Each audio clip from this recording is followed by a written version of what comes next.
Assalamualaikum warahmatullahi wabarakatuh. Alhamdulillahirrabbilalamin wa bihi nasta'in wa ala umuri dunya waddin.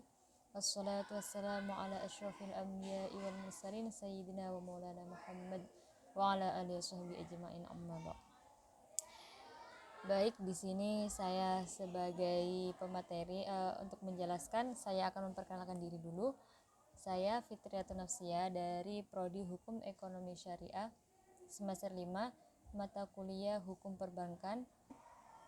Dosen pengampu Ibu Nini Aziza SH MH. Baik, video ini dibuat sebagai tugas ujian akhir semester Gasal 2020. Di sini saya akan menjelaskan beberapa hal yang bersangkutan tentang manajemen sumber daya manusia. Baik, selanjutnya di sini yang pertama saya akan menjelaskan tentang definisi manajemen sumber daya manusia.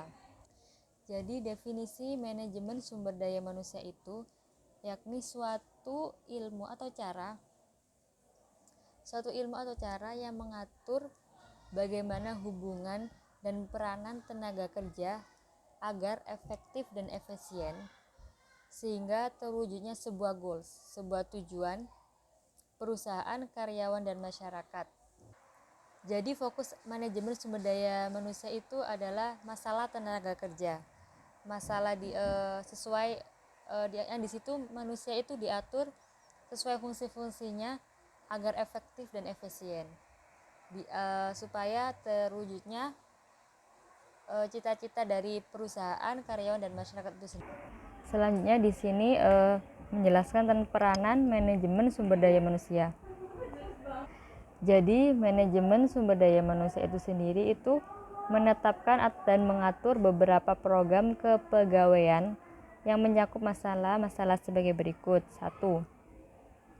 Menetapkan jumlah, kualitas, dan penempatan tenaga kerja yang efektif sesuai dengan kebutuhan perusahaan berdasarkan job description, job specification, job recruitment, dan job evaluation. Juga menetapkan penarikan, seleksi, dan penetapan karyawan berdasarkan asas the right man in the right place and the right man in the right job. Jadi sesuai dengan bakat dari si karyawan tersebut, seperti itu. Kemudian menetapkan program kesejahteraan, pengembangan, promosi, dan pemberhentian. Juga meramalkan penawaran dan permintaan sumber daya manusia pada masa yang akan datang. Juga mengatur mutasi karyawan baik vertikal maupun horizontal. Yang terakhir mengatur passion, pemberhentian, dan pesangonannya. Kemudian selanjutnya di sini saya akan menjelaskan metode pendekatan manajemen sumber daya manusia. Jadi di sini ada tiga pendekatan dalam mempelajari manajemen sumber daya manusia yang dapat dilakukan, yakni 1. Pendekatan mekanis, 2. Pendekatan paternalis, dan 3. Pendekatan sistem sosial. Tiga macam metode pendekatan ini mempunyai kelebihan dan kekurangan.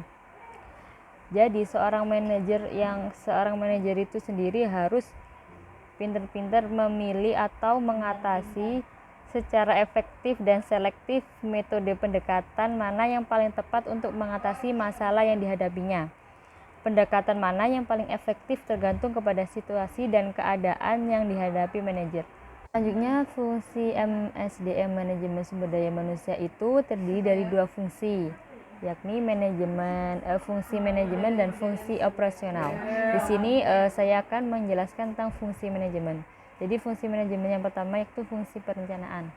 Di sini itu menentukan terlebih dahulu program apa aja yang akan membantu untuk mencapai tujuan bersama antara pihak perusahaan, karyawan, dan masyarakat yang telah ditetapkan. Kemudian fungsi yang pengorganisasian yakni merancang dari berbagai hubungan antara pejabat, personalia, dan faktor-faktor fisik.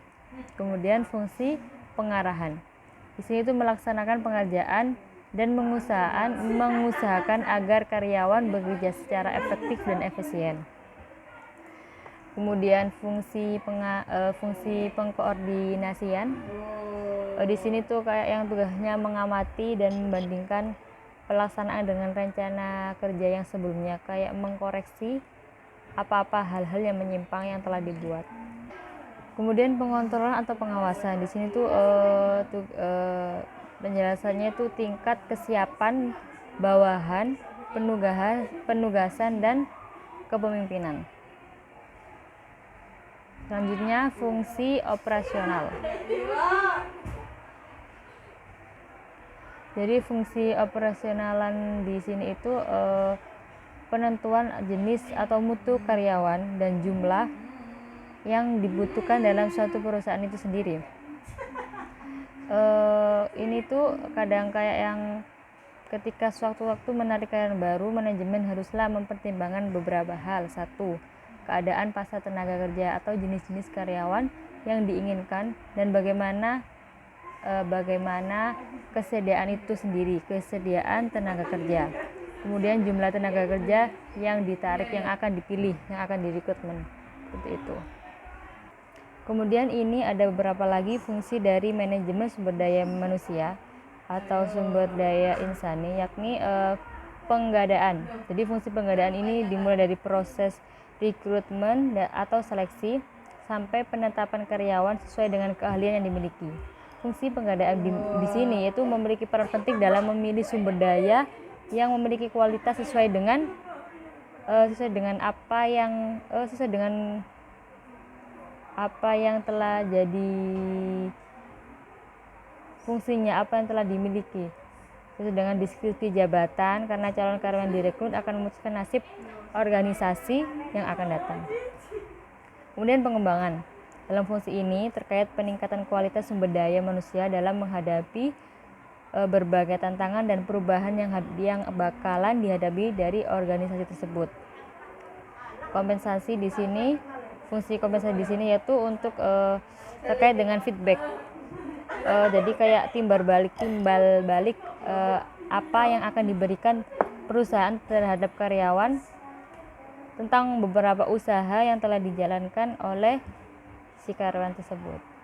Kemudian fungsi pengintegrasian. Fungsi ini yakni berkegiatan untuk menyatukan kepentingan perusahaan dengan kebutuhan karyawan agar tercapai kerjasama yang serasi dan saling menguntungkan. Fungsi pemeliharaan di sini yakni bertujuan untuk memelihara karyawan supaya tetap tinggal dalam organisasi.